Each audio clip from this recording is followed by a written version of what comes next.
a song when I was growing up called "I Just Want to Be a Sheep." And there are several verses like that. I don't want to be a Sadducee. Why? Because they're so sad, you see.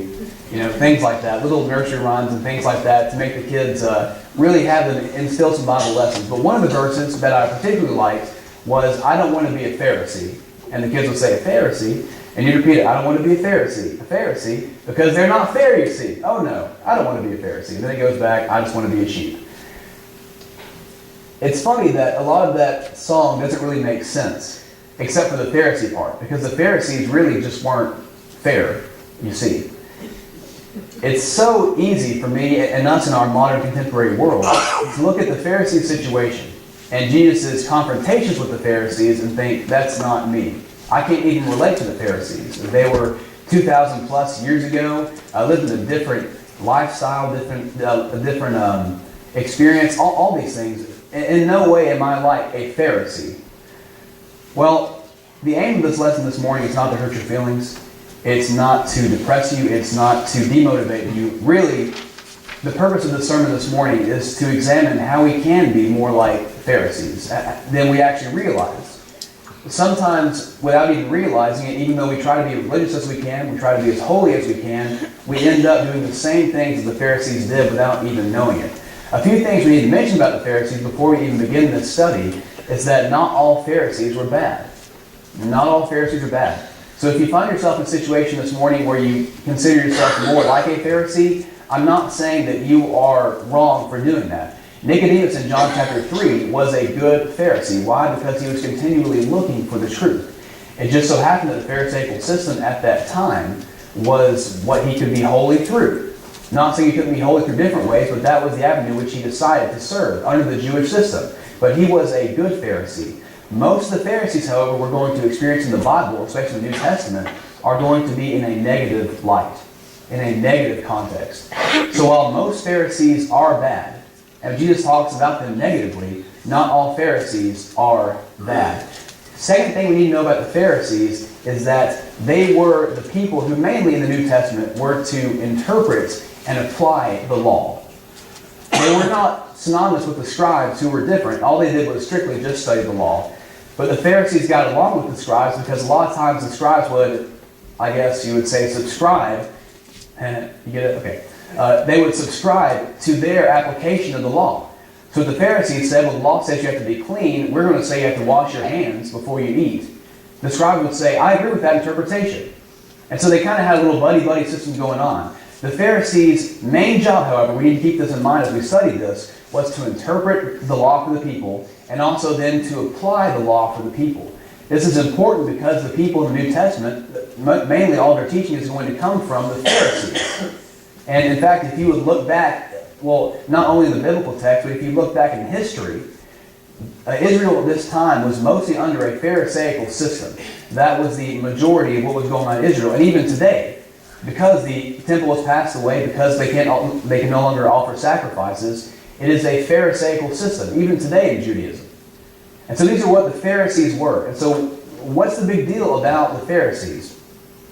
I want to suggest to you 4 things that we can do this morning if we want to be more like Pharisees. And I'm not saying we need to be more like Pharisees. I'm saying we do these things if we want to be opposed to Christ.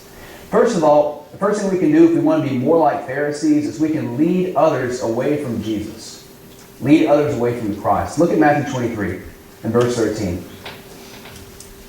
Is it up there? No, it's not. Yes. There we go. Verse 13. But woe to you, scribes and Pharisees, hypocrites! For you shut the kingdom of heaven in people's faces, for you neither enter yourselves, nor allow those who would enter to go in. The Pharisees misguided others because they themselves were misguided. Think about this. The Pharisees were the ones we just discussed who were responsible for interpreting and applying the law. Besides the scribes, they were probably the ones who knew the law and the prophets the best. Yet they completely missed the one prophet who came to revolutionize God's system, essentially came to fulfill God's system. They saw the law, they saw the prophets, but they missed the Christ completely. The Pharisees weren't in trouble here because they knew the law or because they were striving diligently to seek God. They were in trouble here because they missed God, who was Christ in the flesh. Jesus, God incarnate, was standing in front of them, and yet they missed him. Why? Because he did not agree with their traditions. He did not agree with their interpretation of the law. In fact, you'll find several times in the gospel accounts, the Pharisees will come up to Christ and say, "Teacher, we had this idea," paraphrasing of course, "we had this idea about this one verse, and for instance, marriage in heaven, what was that about? We had this idea, but what do you say about it, teacher? What do you say about it?" They're trying to make him a Pharisee. And every single time they would ask him a question like that, Jesus would just school them with something that they would have never thought of. Well, because number one, he's God. But number two, he looked past just the details of the law and looked at the principles of the law. And so it was easier to explain the law in that way. So the Pharisees were always combating him. And because of that, the Pharisees guided other people away from Christ. They're not like us. They're not like the Pharisees. We know the law. We interpret. This guy came from Nazareth. What good comes from Nazareth? That's what the Pharisees did. They led people away from Christ. Their pride had made them short-sighted. Their pride had made them short-sighted. They didn't know what was righteous and what wasn't righteous. Keep your finger here in Matthew 23 and turn back one page to Matthew 21. Look at Matthew 21, starting verse 28. What do you think? This is him talking to the Pharisees, scribes and Pharisees. What do you think? A man had 2 sons, and he went to the first and said, "Son, go and work in the vineyard today." And he said, "I will not." But afterwards he changed his mind and went. And he went to the other son and said the same. And he answered, "I go, sir." But he did not go. Which of the 2 did the will of his father? They said, being the Pharisees, "The first." Jesus said to them, "Truly I say to you, the tax collectors and prostitutes go into the kingdom of God before you." Whoa. "For John came to you in the way of righteousness, and you did not believe him, but the tax collectors and the prostitutes believed him. Even when you saw it, you did not afterward change your minds and believe him." Take a step back again. Who was he talking to? The Pharisees. Who were the Pharisees? The ones who knew how to interpret the law and apply the law. Who were prostitutes and tax collectors? Well, they're like the sinners of the sinners that day. At that time, they were like the worst of the worst that you could possibly imagine in society. Jesus is saying that those people, the prostitutes and the tax collectors, are going into heaven before. They have a better chance of seeking heaven before the Pharisees, who were the ones who were the religious leaders. Why? Because they saw the truth and were once rebellious, but then they turned to do what God asked them to do. But the Pharisees, on the other hand, were saying, "I do this. I obey God." But what did they miss? Christ. Completely overlooked him. Can we be guilty today as Christians of leading others away from Christ? Can we be guilty by our actions, by our attitudes of, not necessarily purposely, but leading others away from God? There's an example in Mark chapter 10. I'm not going to ask you to turn there, but in Mark chapter 10, Jesus is entering into Jericho, and as he enters, he encounters a beggar. We don't know if he was lame or blind. We don't really know, but something was wrong with him. He was a beggar. And he shouts out as Jesus passes by, "Son of David, have mercy on me." And the crowds who were with him, the crowds that Jesus accumulated, his followers, tried to shut him up. This was Jesus the Christ. He didn't have any dealings with you, beggar. He was the Son of God. His followers were keeping Jesus away from his mission. They were trying to lead him away from what he came to do. I'm here to tell you today that if we miss God by our actions, if we don't come at life with the right attitude, with people with the right attitude, if we don't understand the Scriptures like we're supposed to, and understand Christ like we're supposed to, we will lead others away from Christ and consequently be more like a Pharisee. The same thing we can do, is it up there? Yes, is be zealous and be wrong. Be zealous and be wrong. Look at verse 15. There it is. Woe to you, scribes and Pharisees, hypocrites, for you travel across sea and land to make a single proselyte, that is, a convert. And when he becomes a proselyte, you make him twice as much a child of hell as yourselves. Is there anything wrong with evangelism? I don't really think so. Is there anything wrong with zeal? Or being fervent in spirit, being on fire for God? I don't really think so inherently either. But if we use it in the wrong way, if we use our zeal, if we use our evangelism in the wrong way, if we come at it with a wrong attitude, it can be a very, very bad thing. Consider Paul's example in Galatians 1 and 13 and 14.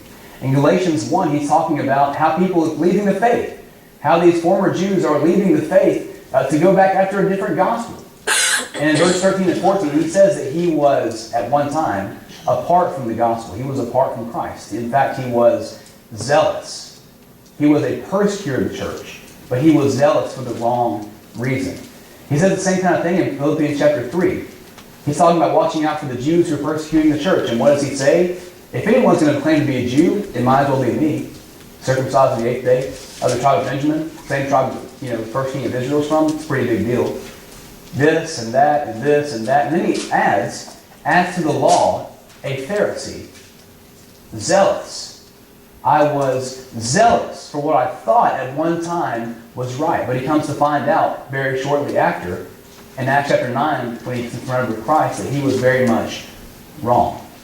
He was very much wrong. We can be zealous for the wrong reasons. The Pharisees, essentially, if you want to metaphorize, I guess, their problem, was that they were planting the wrong kind of seed. They were anxious to go out and plant seed, but they were planting the wrong kind of seed and expecting what their master wanted to see. Question, seeing as it's starting to get warmer and stuff and planting time is coming, etc., what if I am charged to grow wheat by my master? I'm on the payroll, whatever, and he charges me, go plant this wheat. And instead of bringing wheat, I plant watermelons.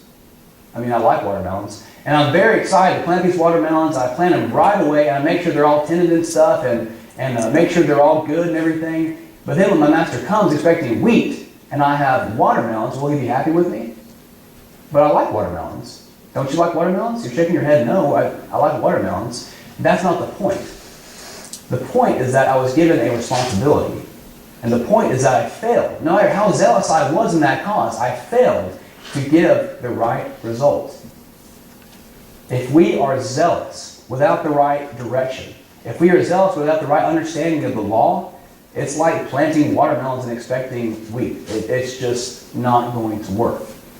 Somehow, some way, we need to learn to channel our zealousness, our zeal. That's actually the word, not zealousness. Our zeal, we need to learn to channel that in the right ways. Brief example, keep your finger in Matthew 23 and look at Acts and chapter 18. Acts chapter 18. Look at verse 24. Now a Jew named Apollos, a native of Alexandria, came to Ephesus. He was an eloquent man, competent in the Scriptures. He had been instructed in the way of the Lord, and being fervent in spirit, he spoke and taught accurately the things concerning Jesus, though he only knew the baptism of John. He began to speak boldly in the synagogue, but when Priscilla and Aquila heard him, they took him aside and explained to him the way of God more accurately. And when he wished to cross into Achaia, the brothers encouraged him and wrote to the disciples to welcome him. When he arrived, he greatly helped those who through grace had believed, for he powerfully refuted the Jews in public, showing them by the Scriptures that the Christ was Jesus. I'm bringing that point up to say this. Apollos was very fervent. He was also very learned. Apollos was a very good speaker, very convincing, but he had something wrong with his doctrine. He knew about Christ. He knew about his sacrifice. He didn't know about the baptism, the new baptism that Christians go under, and not the baptism of John anymore. Apollos wasn't justified because of his zeal. It's a good thing that he was zealous because he did a lot of good. But that was not going to justify him in the end. What was going to justify him in the end was his understanding of God's law and his obedience to his subjective understanding. If he would have died before that, I'm not willing to say that he would have been eternally separated because he was doing his best. However, the point there is that we need to always keep improving on our understanding.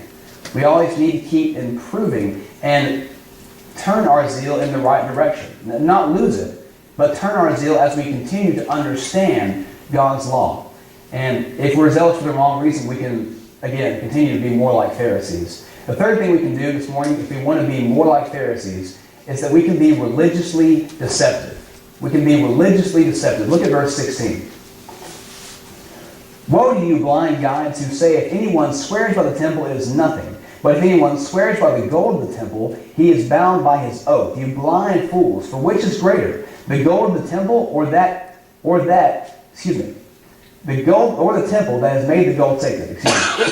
And you say, if anyone swears by the altar, it is nothing. But if anyone swears by the gift that is on the altar, he is bound by his oath. You blind men, for which is greater, the gift or the altar that makes the gift sacred? So whoever swears by the altar swears by it and by everything on it. And whoever swears by the temple swears by it and by him who dwells in it.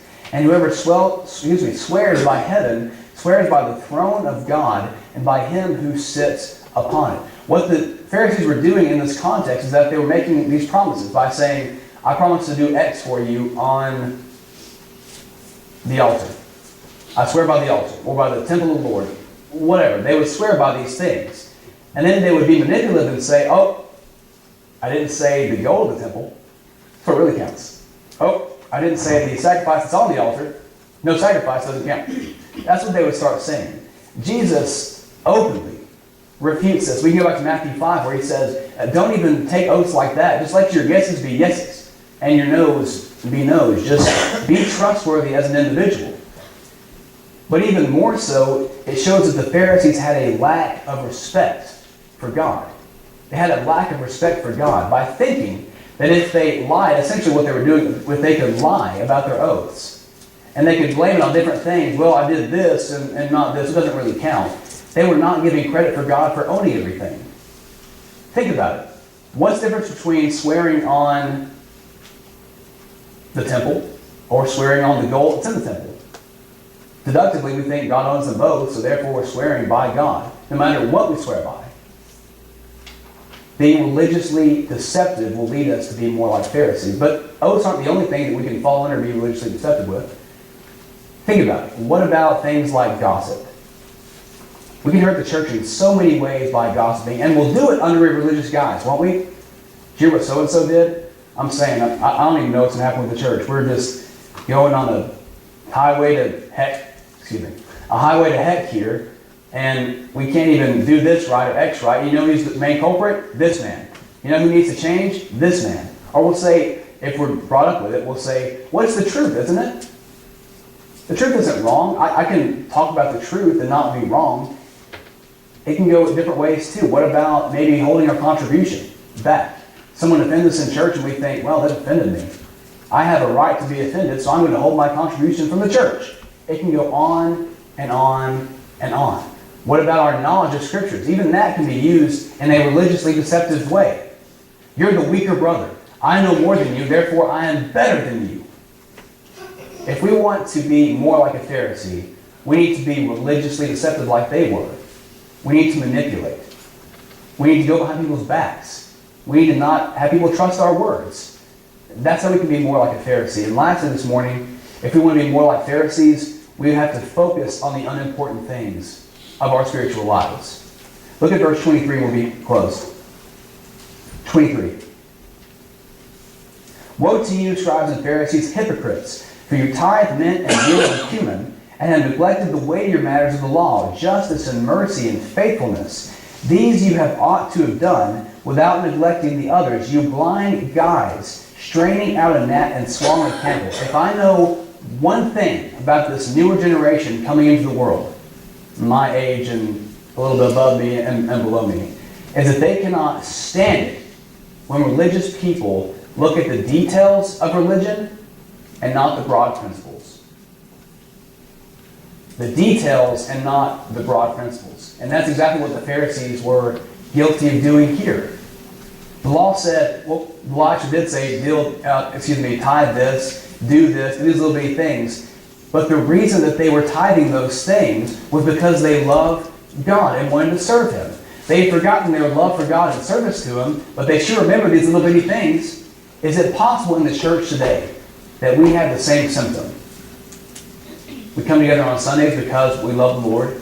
We sing songs, we read scriptures, we go visit people. Yeah, we do those things. But sometimes we can be boastful about that. We're the church of Christ, and we do things right. We do things in the right way. And I'm not saying we don't do things in the right way. I think we have scripture to back that up. But if we fail to see the broad principles and not just the little bitty details of our spiritual lives, we're going to become more like Pharisees. Amen.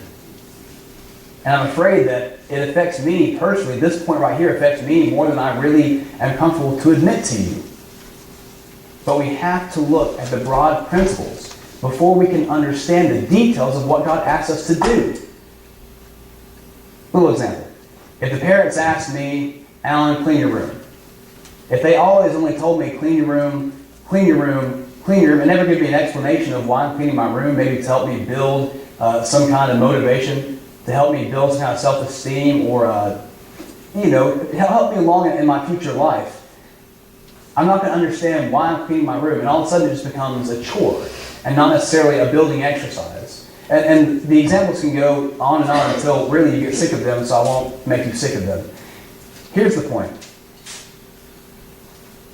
If we focus on the unimportant things, particularly, this is what the Pharisees were guilty of. If we look at the law, which to us is the New Testament, and we see only details, we see only commandments, and we don't see love, we don't see obedience, we don't see purpose behind it, we are essentially equivalent to modern-day Pharisees. And if the church is made up of Pharisees, I can only imagine what Jesus would say if he came back and talked to us. Would it be, well done, good and faithful servant? Or would it be, woe to you? Woe to you, hypocrites. You do this, but you neglect this. Look at all the great stuff you're doing here, but what are you doing here?